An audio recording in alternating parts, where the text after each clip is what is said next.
नमस्कार, मैं नाज़मीन खान और आप देख रहे हैं SPN 9 न्यूज़। 2024 के लोकसभा चुनाव से पहले सभी राज्यों में बड़े बड़े खुलासे होते हुए नजर आ रहे हैं।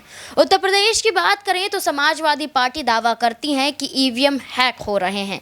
ईवीएम पिछले चुनाव के दौरान भी हैक हुए थे। भारतीय जनता पार्टी खुद जो सरकार बनती है वो खुद ही दावा करती हुई नजर आती है कि हमारी ही सरकार बनेगी, चाहे आप बटन कहीं भी दबा लें।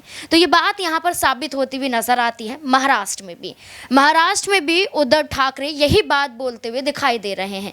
सामना पत्र में काफ़ी कुछ शिवसेना ने लिखा और काफ़ी कुछ खुलासे किए। भारतीय जनता पार्टी के इन काले कारनामों का उजागर करते हुए ईवीएम पर कई आरोप लगाए गए, चुनाव आयोग पर सवाल खड़े किए गए और यहाँ पर शिवसेना ने सीधे तौर पर एक बात कही कि अगर चुनाव में ईवीएम हैक ना हो तो निष्पक्ष रूप से चुनाव होंगे और सही तरीके से सरकार बनती हुई नजर आएंगे। लेकिन यहाँ पर आपको बता दें कि महाराष्ट्र में शिवसेना ने अपने जो सामना पत्र है उसमें लिखा है कि ईवीएम हैक हो रहे हैं और इसकी गारंटी खुद भारतीय जनता पार्टी के सांसद देते हुए नजर आते हैं कि आप बटन कहीं भी दबा लीजिए, भारतीय जनता पार्टी की सरकार बनेगी। इतना ही नहीं बल्कि इस पत्र में यह भी लिखा गया है कि चुनाव आयोग भी अब निष्पक्ष नहीं रहे हैं, चुनाव आयोग भी कठपुतली बन चुके हैं और इशारों पर काम करते हुए नजर आते हैं।